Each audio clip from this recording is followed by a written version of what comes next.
All right, what are you doing this time? What does it look like I'm doing? Looks like you're saran wrapping a Toyota badge to the front of your car. Exactly. So what, you think today, because we're doing the GR Corolla, that's going to be our new benchmark car, and that means that you've got to turn your car into a GR Corolla because you have too many payments left on it? No, I thought we were doing a do-it-yourself wrapping video today.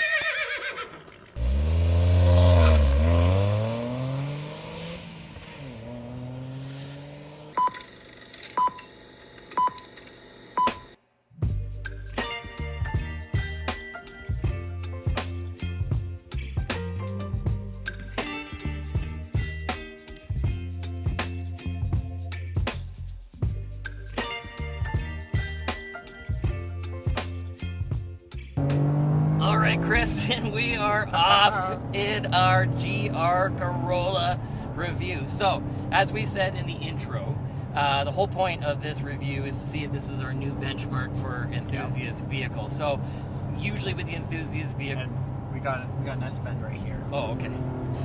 Hold on. Oh. This is the facts portion.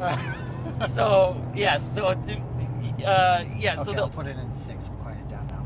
thank you. So the whole point of the review is, as I said, for an enthusiast vehicle, you want to make sure that it's fun, livable, and affordable. We're going to say aspirational nowadays because, you know, realistically, you're getting up there. So what I want to do is just go and discuss originally why are we even looking at this, because it's such a weird, interesting thing, and it's a Corolla. Do you know what I mean? Like, normally Corollas aren't something that people are overly interested in, but the idea of it is Toyota has a great racing pedigree, and they wanted to go even further with it, so they've brought back the GR, which is Gazoo Racing, and they're really serious about it. You know, so it's not just a sticker they're putting on the car or a stripe package or something. So the idea of it is, with racing, with all of these companies, it is so much worth it if it's done well, because you bring brand awareness, marketing, and of course a lot of research and development. So in order to race, what you have to do is get a homologation car, which is basically a race car for the road, and you got to build so many of them. And they did it in Europe with the Yaris. Now the Yaris is definitely not an exciting car, but they made it so exciting that everybody in the world, including North America, was like, we want one. So they couldn't bring even Christian von Koenigsegg has one. Oh, I forgot about that. Mr. Koenigsegg, he makes some of the most amazing hypercars in the whole world, and he has a GR Urus. So that is, yes, that's exactly what you're saying. That's how awesome that car is. Everybody wanted it. And in America, we are larger over here, and we like our horsepower. Tim the Toolman Taylor. So they had to put it in a Corolla because it was going to cost too much money to bring over the Urus. So kind of like they did in North America with the Golf. You know, we still have the 3-door, the 2 doors with the hatch. So same thing. That was kind of the Urus, and in North America now, like the Golf, it's the 4 or 5 doors or the 4 doors with the hatch, and that's what this is. So this is not a true homologation car, but it's got all the good homologation bits, the powertrain. So that's what the important thing. That's exactly it, because I had an SRT4, and that was back in the day where Dodge had, it's the same thing, a commuter car, or I shouldn't say commuter, like an appliance type car. They sold bazillions of, was, you know, a good entry level price, but then they made the SRT, which had the overall shape of the Neon, but really the guts were totally different. And Dodge said, we are not putting any money into the interior or anything else but powertrain. It's essentially what Toyota has done here, because hard plastic, scratchy, right? But they put the no money, armrest. No, exactly. And we'll talk about all that. So what do you get for your money? So, as I said, the homologation bits, that's what you're getting right there. You're getting an exhaust. I'm sure you could get one if you wanted to that sounded even better, but that is a pretty good naturally, or like a factory exhaust. And you're getting a 3-cylinder engine with 300 horsepower. That's 100 horsepower per cylinder. That is incredible engineering. Got a couple bikers here. Yeah, let's scare them. So yeah, but you know, you're getting 300 horsepower out of this little engine. And the nice thing with the, you know, the odd number cylinders, you know, your 3, your 5 and stuff, they sound really exotic and interesting. You know, it just got such a pure sound. Everything's so fake nowadays. This is the opposite of sounding fake. And again, with this engine, it is so grunty and so powerful. You got 295 pound-feet of torque. You know what I mean? You got aluminum heads. Yeah, you that's got the same aluminum as your block. car, I think. GR Yes, or the Golf R? Golf R power-wise, yes. The other GR. Yes, the other GR, that's right, from our opening. But yes, but with this here, also, you're probably at least 150 to 200 pounds lighter than my car, right? So, Yep. and you can really feel that. And we'll talk about the chassis in a second, but we got our 6-speed manual. So when they brought this out, Agio Toyota was like, we're putting a 6-speed manual only in this thing. Now in the 2025, they do have a torque converted automatic. We haven't tried it yet. But one of the biggest claims We may never. but one of the main things And we won't is be sad. that's a good point. But the main thing with this powertrain, and again, is this sophisticated all-wheel drive system. So unlike my Golf R, which is a lot of fun, and it's sophisticated in its own right, and I can have drift mode and everything else, but this is a really rally-based system. So basically it's in, you go 60, 40, 50, 50, or you can go the 30, 70, to where you can have most of the power go in the back. It does it all That's what we're dynamically. doing right now. Yeah, that's of course. And you know, and that all comes together, and it has limited slip differentials front and back. And again, that, unlike my car, does not have that. So when I'm transferring torque, mine's kind of cheating by using the brake systems. So it's not great for reliability, and it's not quite as precise as this. Like, this is amazing, amazing, amazing. And when we're talking about all that, we've got, I believe, forged wheels on here, which is more of a rally car type thing, 18-inch. You got sticky tires on there. You've got big, I don't know if they're actual Brembos or not, but you've got upgraded brakes for sure. They look the part, that's for sure. Yeah, they definitely look the part. The whole thing looks the part, and especially the wide flares, and you know, and the 3 exhaust. I love what they've done with the body kit, because we were comparing the Golf R with this side by side, and well, when you look at some of the all-wheel drive Crossix from Europe, you know, like the Renault and things like that, you've got a lot of that kind of. They always have those flares. Yeah, that's a really nice touch that they put on this car. Yeah, 100%. So, you know, and what else too you're getting is independent suspension all the way around, strut front, multi-link rear, but you're also getting a really, really solid chassis on here, and you can feel it. There's not a lot of squeaks and rattles. There's not a lot of movement, you know, when the torque's going through it and things like that. Really well. Now, also, that's what we're kind of talking about with the performance stuff, but we also say it has to be livable. So the nice thing is, like I said, they spent most of their money on the powertrain in here, so it's of course you're going to get some upgraded things, because leather wrap steering wheel, the GR badge, and these are cloth seats, but they're unique to this car and things like that. And they are heated, which is nice. Yes, and they are heated, the but Civic Type R doesn't give you that. No, they don't. And unlike the Civic as well, this is a true 5-seater, although it'd be a big cramp back there, whereas the Civic, for some reason, even though it's a bit of a boat, you got a lot of room, they just a 4-seater. There's just cup holders in the 5th seat. Yeah, and again, this is one of the things with this car. It's livable, but compared to the Golf has kind of gone more for the daily driver, a little bit less for the weekend warrior, and this is the opposite. They've kind of inverted that. This is more about the weekend warrior, and you can kind of get along with it. So back there, you know, too, as you can see, you know, you're almost 6 foot. You can technically fit back there. We can fit Moose Baby. You got 60-40 split seats back there, so you can do the Canadian cargo test and put the hockey stick, because you never know when a game of road hockey is gonna bust out, and you always want to be prepared. But kind of the sad thing is when you get to the trunk, though, because they put the battery back there, again, a lot of race car type stuff, you do eliminate a lot of that space. So again, if you're not using this for a family of 4, you got plenty of room back there. But there's just little small things that are a bit different from the Golf. Like you don't have a power outlet back there, and it's a little less creature comforts. But up here, the same thing. You got scratchy plastics, ugly leather.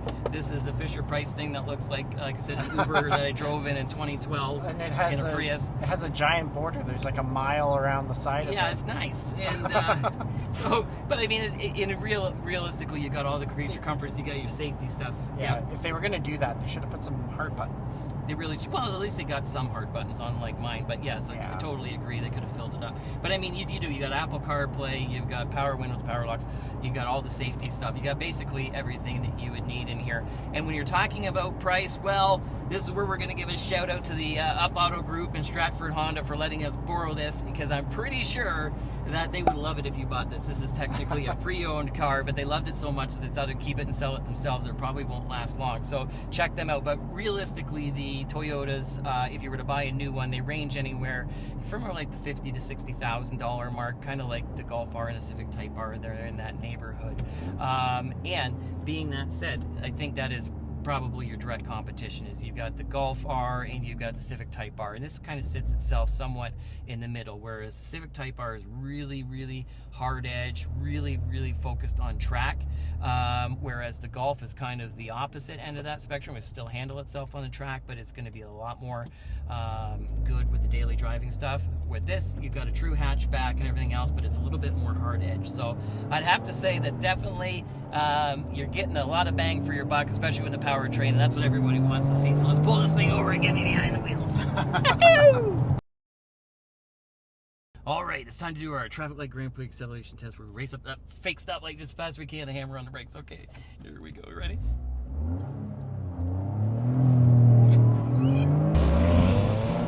Oh. You ready? Hold on. Oh, okay. I backed up because I felt my brain go in. I'm serious, it felt like it was moving. Okay, that's enough of that. I thought my brain was going to go right through the windshield. Oh, I'm not joking. Okay, hold on. Now, we're going skiing. Hold on. Oh. All I can hear is my water bottle clicking around in the back. Oh, I tell you, this is a sharp front end. That is sharp. Oh, okay.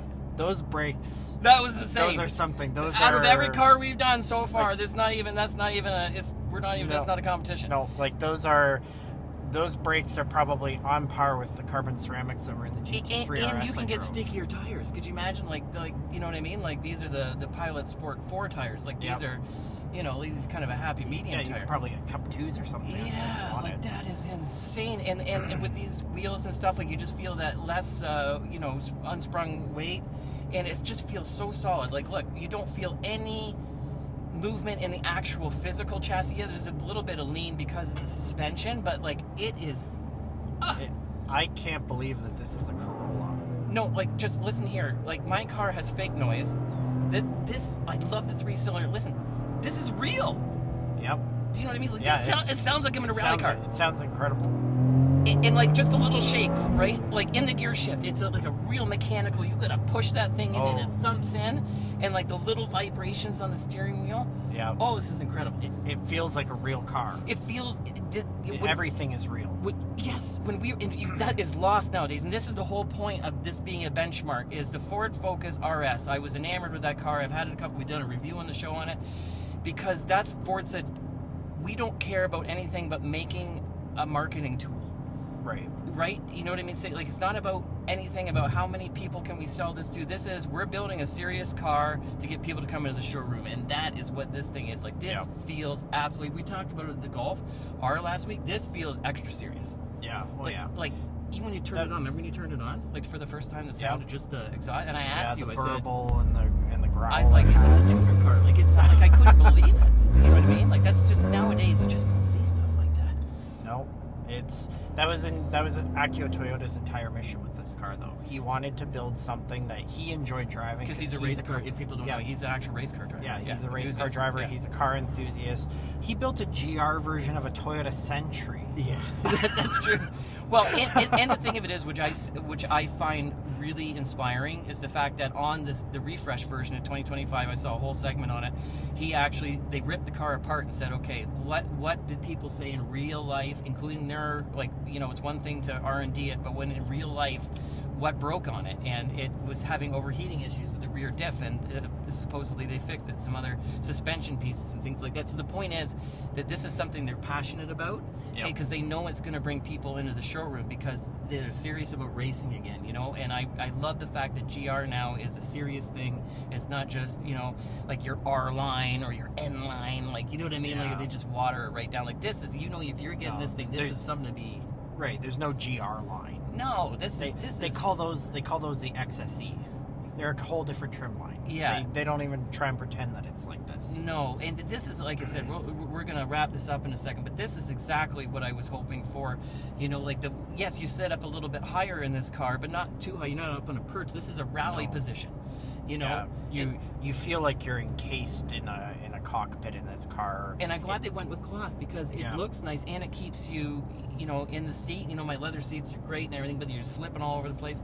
This is wonderful, and this is good visibility. And I'm not good at the heel towing with my little feet and my 2 colored shoes here, but I mean, the fact is, you've got the 3 pedals. Do you know what I mean?